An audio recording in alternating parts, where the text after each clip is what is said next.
Tom! No answer. Tom! No answer. What's gone with that boy, I wonder? You, Tom! No answer. The old lady pulled her spectacles down and looked over them about the room. Then she put them up and looked out under them. She seldom or never looked through them for so small a thing as a boy. They were her state pair, the pride of her heart, and were built for style, not service. She could have seen through a pair of stove lids just as well. She looked perplexed for a moment, and then said, not fiercely, but still loud enough for the furniture to hear, Well, I lay if I get hold of you, I'll— She did not finish, for by this time she was bending down and punching under the bed with the broom, and so she needed breath to punctuate the punches with. She resurrected nothing but the cat. I never did see the beat of that boy. She went to the open door and stood in it and looked out among the tomato vines and jimpson weeds that constituted the garden. No Tom. So she lifted up her voice at an angle calculated for distance and shouted, You, Tom! There was a slight noise behind her, and she turned just in time to seize a small boy by the slack of his roundabout and arrest his flight. There!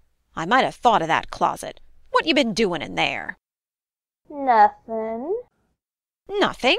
Look at your hands, and look at your mouth. What is that truck? I don't know, Aunt. Well, I know. It's jam, that's what it is. 40 times I've said if you didn't let that jam alone, I'd skin you. Hand me that switch. The switch hovered in the air. The peril was desperate. My, look behind you, Aunt. The old lady whirled round and snatched her skirts out of danger. The lad fled on the instant, scrambled up the high board fence, and disappeared over it. His Aunt Polly stood surprised a moment, and then broke into a gentle laugh. Hang the boy! Can't I never learn anything? Ain't he played me tricks enough like that for me to be looking out for him by this time? But old fools is the biggest fools there is. Can't learn an old dog new tricks, as the saying is. But my goodness, he never plays them alike 2 days, and how is a body to know what's comin'? He 'pears to know just how long he can torment me before I get my dander up, and he knows if he can make me out to puff me off for a minute, or make me laugh, it's all down again, and I can't hit him a lick. I ain't doing my duty by that boy, and that's the Lord's truth, goodness knows. Spare the rod and spile the child, as the good book says. I'm a-layin' up sin and sufferin' for us both, I know. He's full of the old scratch, but laws a me! He's my own dead sister's boy, poor thing, and I ain't got the heart to lash him somehow. Every time I let him off, my conscience does hurt me so, and every time I hit him my old heart most breaks. Well, well, man that is born of woman is of a few days and full of trouble, as the Scripture says, and I reckon it's so. He'll play hookey this evening, and I'll just be obleeged to make him work tomorrow to punish him. It's mighty hard to make him work Saturdays when all the boys is having holiday, but he hates work more than he hates anything else, and I've got to do some of my duty by him, or I'll be the ruination of the child. Tom did play hookey, and he had a very good time. He got back home barely in season to help Jim, the small colored boy, saw next day's wood and split the kindlings before supper. At least he was there in time to tell his adventures to Jim, while Jim did 3/4 of the work. Tom's younger brother, or rather half-brother, Sid, was already through with his part of the work, picking up chips, for he was a quiet boy and had no adventurous, troublesome ways. While Tom was eating his supper, and stealing sugar as opportunity offered, Aunt Polly asked him questions that were full of guile and very deep, for she wanted to trap him into damaging revealments.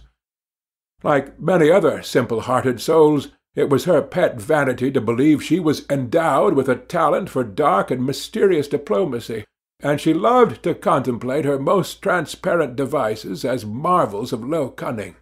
Said she, Tom, it was middlin' warm in school, weren't it? Yes'm. Powerful warm, weren't it? Yes'm. Didn't you want to go in a-swimming, Tom?" A bit of a scare shot through Tom, a touch of uncomfortable suspicion. He searched Aunt Polly's face, but it told him nothing. So he said, "No, well, not very much." The old lady reached out her hand and felt Tom's shirt, and said, "But you ain't too warm now, though." And it flattered her to reflect that she had discovered that the shirt was dry without anybody knowing that that was what she had in her mind. But in spite of her, Tom knew where the wind lay now. So he forestalled what might be the next move. "Some of us pumped on our heads. Mine's damp yet, see?" Aunt Polly was vexed to think she had overlooked that bit of circumstantial evidence and missed a trick. Then she had a new inspiration. "Tom, you didn't have to undo your shirt collar where I sewed it to pump on your head, did you? Unbutton your jacket." The trouble vanished out of Tom's face. He opened his jacket. His shirt collar was securely sewed. "Bother! Well, go along with you. I'd made sure you'd played hooky and been a-swimming.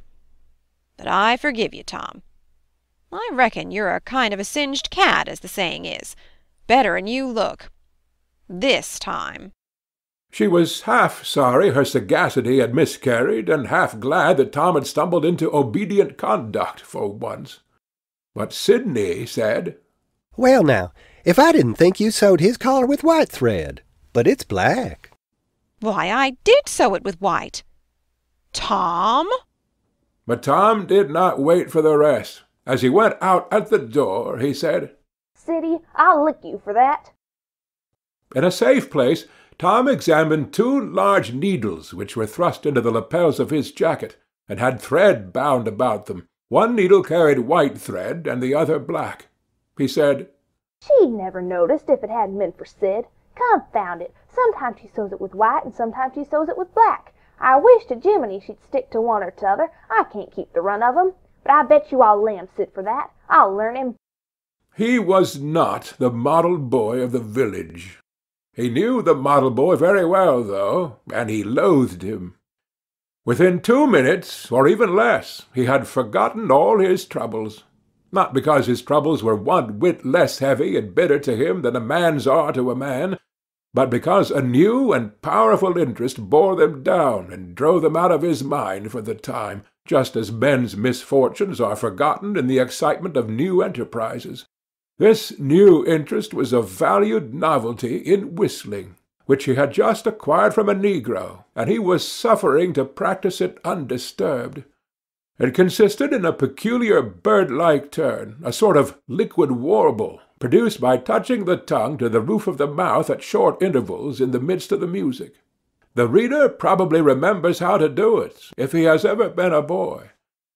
Diligence and attention soon gave him the knack of it, and he strode down the street with his mouth full of harmony and his soul full of gratitude. He felt much as an astronomer feels who has discovered a new planet. No doubt, as far as strong, deep, unalloyed pleasure is concerned, the advantage was with the boy, not the astronomer. The summer evenings were long. It was not dark yet. Presently Tom checked his whistle. A stranger was before him, a boy a shade larger than himself. A newcomer of any age or either sex was an impressive curiosity in the poor little shabby village of St. Petersburg. This boy was well dressed, too, well dressed on a week-day. This was simply astounding. His cap was a dainty thing, his close-buttoned blue cloth roundabout was new and natty, and so were the pantaloons. He had shoes on, and it was only Friday. He even wore a necktie, a bright bit of ribbon. He had a cityfied air about him that ate into Tom's vitals. The more Tom stared at the splendid marvel, the higher he turned up his nose at his finery, and the shabbier and shabbier his own outfit seemed to him to grow. Neither boy spoke. If one moved, the other moved, but only sideways, in a circle. They kept face to face and eye to eye all the time. Finally, Tom said, "I can lick you." "I'd like to see you try it." "Well, I can do it." "No, you can't either." "Yes, I can." No, you can't. I can. You can't. Can. Can't. An uncomfortable pause. Then Tom said, What's your name? 'Tisn't any of your business, maybe.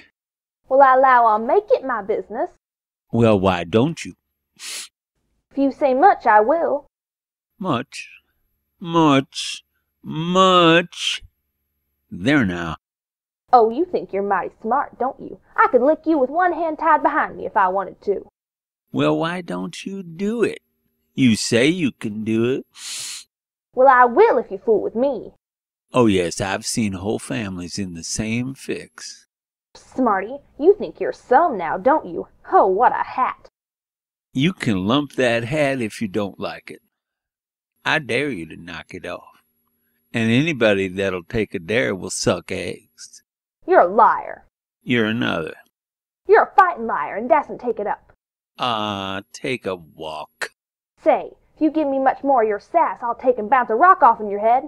Oh, of course you will. Well, I will. Well, why don't you do it then? What do you keep saying you will for? Why don't you do it? It's because you're afraid. I ain't afraid. You are. I ain't. You are.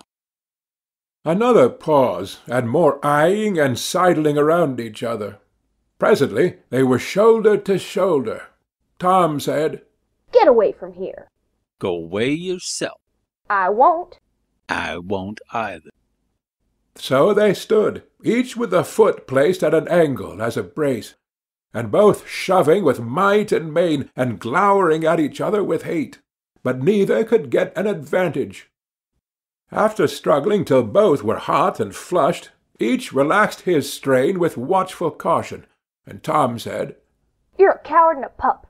I'll tell my big brother on you, and he can thrash you with his little finger, and I'll make him do it, too. What do I care for your big brother? I've got a brother that's bigger than he is, and what's more, he can throw him over a fence, too. Both brothers were imaginary. That's a lie.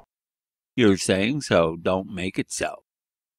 Tom drew a line in the dust with his big toe, and said, I dare you to step over that, and I'll lick you till you can't stand up.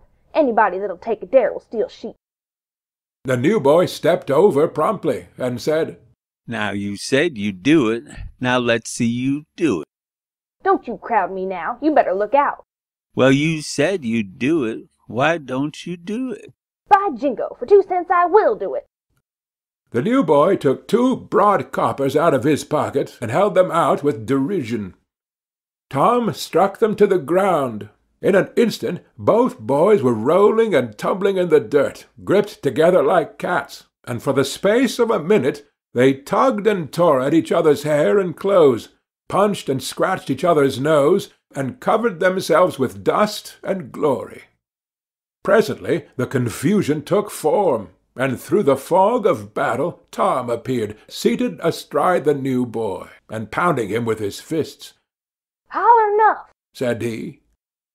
The boy only struggled to free himself. He was crying, mainly from rage. Holler enough. And the pounding went on. At last the stranger got out a smothered "Nuff," and Tom let him up, and said, Now that'll learn you. Better look out who you're fooling with next time. The new boy went off brushing the dust from his clothes, sobbing, snuffling, and occasionally looking back and shaking his head, and threatening what he would do to Tom the next time he caught him out.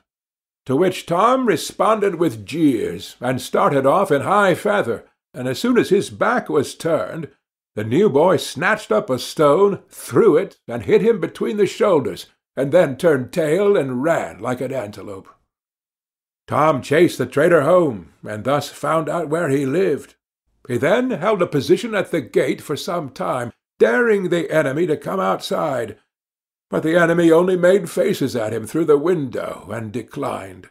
At last the enemy's mother appeared, and called Tom a bad, vicious, vulgar child, and ordered him away. So he went away, but he said he allowed to lay for that boy. He got home pretty late that night, and when he climbed cautiously in at the window, he uncovered an ambuscade in the person of his aunt, and when she saw the state his clothes were in, her resolution to turn his Saturday holiday into captivity at hard labor became adamantine in its firmness.